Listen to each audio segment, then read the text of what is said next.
Very good evening to all of you. दोस्तों सबका स्वागत है सक्सेस की 98 पे। और आपको बता दें कि यहाँ जनरल नॉलेज की क्लास जो है रोज शाम को 8:30 बजे आपको दे दी जाती है एज ए क्यूज। तो यहाँ पे क्यूज अटेंड करें। चैनल पे नए हैं तो चैनल को सब्सक्राइब करें, बेल आइकन को दबा के, ताकि हर वीडियो का नोटिफिकेशन आप तक सबसे पहले जा सके। दोस्तों क्लास के टाइमिंग्स नोट कर लीजिएगा। रोज शाम को 8:30 बजे हम लोग लेकर आते हैं जीके का ये सिनारियो, जिसमें कि ज्योग्राफी, इकोनॉमिक्स, पॉलिटी और आपका हिस्ट्री से रिलेटेड टोटल 40 प्रश्न होते हैं। इस क्यूज को बनाया जाता है इन 40 प्रश्नों से, और इसका पीडीएफ हम आपको शेयर कर देते हैं दोस्तों इसके ऑफिशियल वेबसाइट पे successkey98.in पे, और टेलीग्राम सक्सेस की 98 पे जाके भी आप इसका लिंक देख सकते हैं, ओपन करके पढ़ सकते हैं। तो चलिए अब देर नहीं करते हैं, शुरुआत करते हैं आज के पहले प्रश्न से। दोस्तों हर क्वेश्चन का आंसर आपको 3 सेकेंड के अंदर यहाँ पे नीचे कमेंट बॉक्स में कमेंट करने होंगे। तो हर्षवर्धन की जीवनी किसने लिखी थी? आंसर कमेंट कीजिएगा नीचे कमेंट बॉक्स में जल्दी से। हर 3 सेकंड के बाद आपको आंसर मैं यहां पे दे दिया करूंगा। आंसर है दोस्तों इट्स अ डी, बाणभट्ट ने लिखी थी हर्षवर्धन की जीवनी। दूसरा है क्वेश्चन कि ऋग्वेदिक आर्य भारत में कहां रहते थे? तो ऋग्वेदिक है दोस्तों, कहां रहते थे ये? तो ये रहते थे दोस्तों सप्त सिंधु क्षेत्र की तरफ। नोट कर लीजिएगा। अगला क्वेश्चन नंबर 3 का आंसर कीजिएगा। आपके पास है 3 सेकेंड कि युगंतर के पहले संपादक कौन थे? युगंतर के पहले संपादक कौन थे? तो ये थे दोस्तों, नोट कर लीजिएगा, भूपेंद्रनाथ दत्ता। ओके, और इसका पीडीएफ आप लोग जरूर डाउनलोड करके पढ़ें, रिवीजन के रूप में ही पढ़ना होगा, ठीक है। मुस्लिम लीग की स्थापना कब हुई थी? चलिए आंसर कीजिएगा, ये क्वेश्चन इंपॉर्टेंट है। हर 3 सेकंड के बाद आपको आंसर ऑटोमेटिक नीचे यहाँ पे आ जाएगा, और आपको आंसर करते रहना होगा नीचे अपने कमेंट बॉक्स में। आंसर है दोस्तों इट्स अ बी, 1906 ईस्वी में। चलिए सभी लोग कमेंट करते रहे आंसर। अगला क्वेश्चन, निम्नलिखित में से किस विद्वान को हुमायूं के अमीर अकबर, यह नोट कर लीजिएगा, अमीर अकबर की उपाधि दी गई थी? तो ये क्वेश्चन इंपॉर्टेंट है। आंसर है इसका इट्स अ डी, खोदम मीर को। नोट कर लीजिएगा, खोदम मीर को यहां पे उपाधि दी गई थी अमीर अकबर की। अगला क्वेश्चन, दिल्ली के प्रसिद्ध जमा मस्जिद का निर्माण किसके द्वारा किया गया था? चलिए फटाफट आंसर करते रहिएगा। दिल्ली के प्रसिद्ध जमा मस्जिद का निर्माण करवाया गया था दोस्तों, इट्स अ सी, शाहजहां के द्वारा। अगला क्वेश्चन देखते हैं, क्वेश्चन नंबर 7। आप भी आंसर कीजिए। आप लोग प्लीज वीडियो अगर देख रहे हैं तो प्लीज कमेंट करते रहिए, लाइक करते रहें वीडियो को, और चैनल को सब्सक्राइब करना बिल्कुल ना भूलें जो लोग चैनल पे नए आ रहे हैं। तो मेगास्थनीज इंडिका किसके इतिहास से संबंधित है? आंसर नोट कीजिएगा 7th का यहाँ पे डी, मौर्य समाज से, मौर्य के इतिहास से संबंधित है इंडिका। अगला क्वेश्चन, नीचे वर्णित 4 कार्यों में से कौन सा प्रकृति में विशेष कोश है? तो ये ऑप्शन है ममर कोश, सिद्धांत शिरोमणि, अष्टांग हृदय, या फिर बृहत संहिता। तो आंसर है यहाँ पे दोस्तों इट्स अ डी, बृहत संहिता, ठीक है। अगला क्वेश्चन नंबर 9 देखिएगा कि 1999 में दिल्ली के अखिल भारतीय के खिलाफ सम्मेलन में अध्यक्ष के रूप में निम्नलिखित में से किसे चुना गया था? तो आंसर नोट कीजिएगा इट्स अ सी, महात्मा गांधी। और ये क्वेश्चन कल भी मैंने आपको दिया था, ये क्वेश्चन इंपॉर्टेंट है और ये क्वेश्चन आ सकता है एग्जाम में। क्वेश्चन नंबर 10, युवा बंगाल आंदोलन के प्रमुख कौन थे? युवा बंगाल आंदोलन के प्रमुख कौन थे दोस्तों? तो आंसर नोट कीजिएगा it's a D, Henry Vivian Derozio. Note कर लीजिएगा, ये क्वेश्चन आ सकता है आपके एग्जाम में। अगला क्वेश्चन देखिए, अब थोड़ा जियोग्राफी से आ चुका है कि गुप्त ऊष्मा क्या है? गुप्त ऊष्मा क्या है दोस्तों? नीचे कमेंट कीजिएगा। ऑप्शन आपके सामने है। क्या ये पानी का गैसीय रूप में बदलने के लिए ऊष्मा के रूप में आवश्यक ऊर्जा है, या फिर गैस को पानी में के रूप में बदलने के लिए ऊष्मा का रूप में आवश्यक ऊर्जा है, या फिर पर्यावरण में मौजूद ऊष्मा का मात्रा है?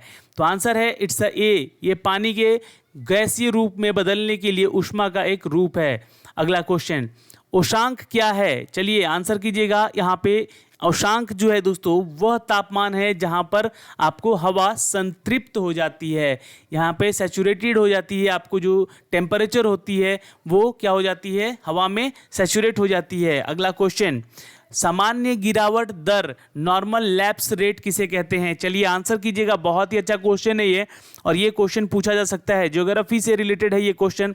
आंसर है इट्स अ ए, बढ़ती ऊंचाई के साथ तापमान में कमी पाना ही सामान्य गिरावट का दर कहते हैं उसे। ओके, अगला क्वेश्चन है कि विकिरण विलोमन केवल किसके पर होता है, किस पर होता है? चलिए हर 3 सेकेंड टाइम दे रहा हूं मैं आपको, 3 सेकंड में आपको आंसर यहां पे कमेंट करने होंगे। Radiation inversion occur only on, note कर लीजिएगा, इट्स अ लैंड सरफेस, यानी कि भूतल पे, ओके, जमीन पे। अगला क्वेश्चन है कि frontal fog are produce in the, ललाट कोहरा जिसे कहते हैं हम लोग, ये उत्पादित होता है दोस्तों, नोट कीजिएगा, इट्स उच्च अक्षांशों पर, यानी कि हाई लैटिट्यूड्स पे। आपके पास भी है यहाँ पे आंसर, अगर आपको आंसर पता है तो नीचे कमेंट जरूर करते रहें। बहुत लोग आंसर हम लोग देखते हैं जब ये क्यूज ओपन होकर चलता है, तो कितने लोग कितना सही कर रहे हैं ये भी लास्ट में जरूर कमेंट करके बताइएगा आप लोग सभी। अगला क्वेश्चन है कि कुछ क्षेत्र की आर्द्रता के अधिकतम सीमा के साथ के तुलनात्मक अनुपात को क्या कहा जाता है? तो relative strength, relative humidity, ultra humidity या माइल्ड ह्यूमिडिटी। चलिए आंसर कीजिएगा यहाँ पे। आंसर है दोस्तों इट्स अ बी, सापेक्ष आर्द्रता कहते हैं इसको, रिलेटिव ह्यूमिडिटी कहते हैं। Question number 17, marbles are found due to change in, किसमें, किसके परिवर्तन के कारण मार्बल का निर्माण होता है? मार्बल जो आपके घरों में मार्बल लगते हैं पत्थर, उसका निर्माण किसके चलते होता है? तो ये चूना पत्थर के चलते होता है, लाइमस्टोन, ओके। क्वेश्चन नंबर 18, कौन सी चट्टानों को प्राथमिक चट्टान कहा जाता है? प्राथमिक चट्टान किसे कहा जाता है दोस्तों?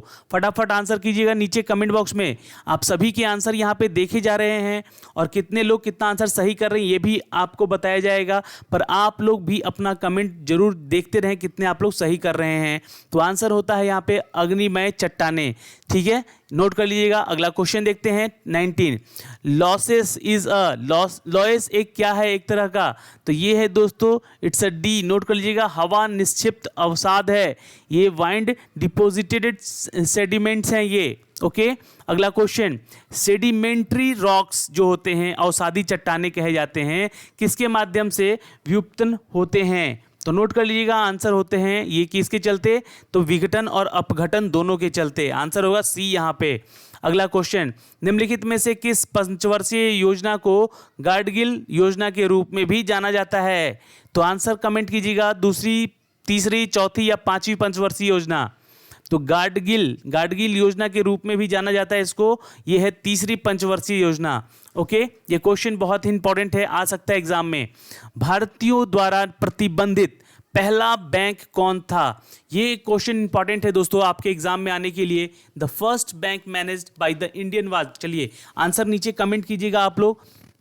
अब इकोनॉमिक्स में हम लोग आ चुके हैं, इकोनॉमिक्स से कुछ क्वेश्चन देख रहे हैं, तो आंसर है दोस्तों it's a Awadh bank, note कर लीजिएगा, ओके। अगला क्वेश्चन, क्वेश्चन नंबर 23 का आंसर कीजिए, भारत में निर्यात आयात बैंक की स्थापना कब की गई है? चलिए आंसर है यहाँ पे इट्स अ बी, 1982 ईस्वी में। अगला क्वेश्चन, राज्य सरकार का कार्यकारी प्रमुख कौन होता है? चलिए आंसर कीजिए, आंसर है दोस्तों इट्स अ बी, राज्यपाल, गवर्नर होता है। अगला क्वेश्चन, बैलेंस शीट क्या दर्शाती है दोस्तों? बैलेंस शीट क्या दर्शाती है? चलिए अब ये क्वेश्चन अब इकोनॉमिक्स से ही आ रहे हैं। क्वेश्चन है बैलेंस शीट क्या दर्शाती है? तो आंसर नोट कीजिएगा, इट्स संपत्ति और दायित्व दोनों के बारे में बताती है, ठीक है, सी होगा आंसर। और क्वेश्चन नंबर 26, भारतीय अर्थव्यवस्था का मुख्य आधार क्या है? तो भारतीय अर्थव्यवस्था का मुख्य आधार, मैंने कल भी ये क्वेश्चन दिया था, याद करो, अगर आपको आंसर याद है तो नीचे कमेंट करो जल्दी फटाफट। आंसर नोट कीजिएगा यहाँ पे इट्स अ डी, कृषि, भारतीय अर्थव्यवस्था का ये मुख्य आधार माना जाता है। क्वेश्चन नंबर 26, कौन सा राज्य देश का सबसे बड़ा चाय उत्पादक है? कौन सा राज्य देश का सबसे बड़ा चाय उत्पादक है? आंसर नोट कर लीजिएगा यहाँ पे इट्स अ सी, असम। आप लोग भी आंसर करते रहिए, जिनको भी आंसर पता है यहाँ पे सभी क्वेश्चंस के, तो आप लोग जरूर से जरूर यहाँ पे आंसर कमेंट करते रहें। सकल घरेलू पूंजी निर्माण को किस रूप में परिभाषित किया गया है? नोट कर लीजिएगा, आंसर होता है डी यहाँ पे, मूल्यह्रास के बाद स्टॉक में शुद्ध वृद्धि के चलते। It's a net addition to stock after the depreciation, okay. चलिए अगला क्वेश्चन 29, राज्यों के अधिकतम राजस्व किसके माध्यम से कमाते हैं? जो राज्य हैं, जैसे कि मान लो आप किसी राज्य में हो, एमपी में हो या फिर बिहार में हो, तो उस राज्य का अधिकतम राजस्व किसके माध्यम से कमाया जाता है? तो आंसर नोट कर लीजिएगा, उसके कमर्शियल टैक्सेस की वजह से, जो कि उसके राज्य में अगर ज़्यादा से ज़्यादा कंपनीज हो तो उनको ज़्यादा मुनाफा हो सकता है उनके कमर्शियल टैक्स को लेकर। Question number 30। अब दोस्तों हम इंटर कर चुके हैं, कुछ पॉलिटी के क्वेश्चन देखेंगे। अब यहाँ पे पॉलिटी में बहुत सारे क्वेश्चन हैं। यहाँ पे ग्रीन रेवोल्यूशन कब शुरुआत की गई थी, हरित क्रांति जिसे हम लोग कहते हैं, तो ये सन 1966 से 1967 में शुरुआत की गई थी। अगला क्वेश्चन देखते हैं, क्वेश्चन नंबर 31। संविधान में भारत का वर्णन किस तरह से किया गया है? संविधान में भारत का वर्णन किया गया है एक संघ राज्य के रूप में, यूनियन स्टेट के रूप में भारत का वर्णन किया गया है। Question number 32। निम्नलिखित में से कौन सा राज्य के तहत आता है? चलिए आंसर कीजिएगा फटाफट। नीचे आप लोग को देख रहे हैं हम लोग सभी कितने क्वेश्चन आप लोग आंसर सही कर रहे हो यहाँ पे, पर फिर भी आप लोग अपनी तरफ से जितने क्वेश्चन सही कर रहे हो वो लास्ट में कैलकुलेट करके जरूर से जरूर कमेंट कीजिएगा। निम्नलिखित में से कौन सा राज्य के तहत आता है? तो ये है दोस्तों आंतरिक और बाहरी संप्रभुता। जी हाँ, ये किसी भी राज्य के लिए एक इंपॉर्टेंट वर्ड होता है, संप्रभुता। अगला क्वेश्चन है, संविधान में भारतीय लोकतंत्र के मूल्यों को किसमें देखे जा सकते हैं? संविधान में भारतीय लोकतंत्र के मूल्यों किसमें देखे जा सकते हैं? तो आंसर कीजिएगा यहाँ पे प्रस्तावना, नोट कर लीजिएगा, प्रेम्बल कहते हैं इसको, जो कि संविधान में भारतीय लोकतंत्र के मूल्यों में देखे जा सकते हैं।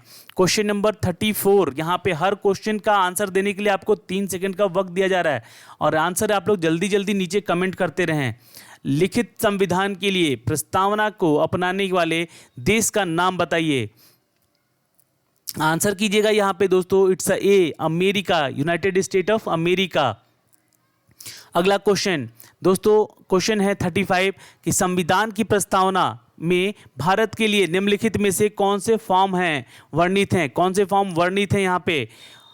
ऑप्शन है, क्या एक संप्रभुता या लोकतांत्रिक गणराज्य होना, एक समाजवादी लोकतांत्रिक गणराज्य होना, या फिर एक संप्रभु समाजवादी और धर्मनिरपेक्ष लोकतंत्र गणराज्य होना, या फिर एक सिर्फ गणराज्य होना? तो आंसर है इट्स सी, एक संप्रभुता, समाजवादी, धर्मनिरपेक्ष और लोकतांत्रिक गणराज्य का होना। Question number 36। संविधान की प्रस्तावना में कितनी बार संशोधन किया गया है? तो ये क्वेश्चन मैंने आपको पहले भी क्यूज में कराए हैं, तो अगर आपको याद है तो प्लीज़ कमेंट कीजिएगा नीचे कमेंट बॉक्स में। आंसर है दोस्तों इट्स सी, जी हाँ, एक बार। ठीक है, चलिए अगला क्वेश्चन 37। समाजवादी, धर्मनिरपेक्ष और एकता और राष्ट्र की ईमानदारी शब्द को भारत के संविधान की प्रस्तावना में किस संशोधन से जोड़ा गया है? तो आंसर कीजिएगा दोस्तों, इट्स ए 42वें संशोधन में इसको जोड़ा गया है। किसको? तो समाजवादी, जी हाँ, नोट कर लीजिएगा, समाजवादी, धर्मनिरपेक्ष और एकता और राष्ट्र की ईमानदारी के शब्दों को। अगला क्वेश्चन, क्वेश्चन नंबर 38 कि हमारे संविधान की प्रस्तावना में निम्नलिखित में से कौन सा उल्लेख नहीं है? तो संविधान की प्रस्तावना में जो उल्लेख नहीं है उसका नाम है दोस्तों, इट्स ए जेंडर इनइक्वलिटी, यानी कि लिंग के, यानी कि जो जेंडर फीमेल और मेल जन्म लेते हैं उनकी असमानता को यहाँ पे उल्लेख नहीं किया गया है हमारे संविधान में। अगला क्वेश्चन है कि संविधान में व्यक्त सामाजिक न्याय का उद्देश्य कहाँ है? तो संविधान में व्यक्त सामाजिक न्याय का उद्देश्य है अनुच्छेद यहाँ पे आपका डी, यानी कि प्रस्तावना के संदर्भ में सामाजिक न्याय का यहाँ पे संविधान में व्यक्त किया गया है। ठीक है, अगला क्वेश्चन है तो क्वेश्चन नंबर 40 कि गणराज्य का मतलब है कि परम शक्ति का आयोजन किसके पास होता है? गणराज्य का मतलब है कि परम शक्ति का आयोजन ये किसके पास होता है? चलिए आंसर कीजिएगा। ऑप्शन है सम्राट, लोग, विजेता पार्टी या फिर मंत्रियों के पास। तो आंसर है दोस्तों इट्स बी, पीपल्स, यानी कि लोगों के पास होता है गणराज्य। यानी कि जो हमारा जो देश है लोकतांत्रिक है और एक गणराज्य है, यानी कि जनता का ये देश है और जनता का ही सारा शक्ति होता है कि वो सरकार में किसको बनाए रखे और किसको नहीं बनाए रखे। तो दोस्तों आज के इस पूरे सिनारियो में जितने भी प्रश्न थे वो हमने आप तक शेयर किए हैं, और अगर आपको वीडियो अच्छा लगा हो तो प्लीज़ लाइक करके जाइएगा एटलीस्ट एक, और वीडियो को एटलीस्ट शेयर कीजिएगा। ठीक है, लाइक करें ना करें पर शेयर कीजिएगा ताकि ये सारे क्वेश्चन उन भाई बंधुओं तक भेजा जा सके जो कि दूर दराज के गाँव में बैठ के अपनी तैयारी कर रहे हैं। तो आप लोगों से रिक्वेस्ट है कि वीडियो को लाइक और शेयर करें, और चैनल पर नए हैं तो चैनल को सब्सक्राइब करना बिल्कुल ना भूलेंगे। मिलते हैं कल आपसे 8:30 बजे इसी टाइम में, तब तक के लिए बाय बाय, टेक केयर, ध्यान रखिएगा अपना।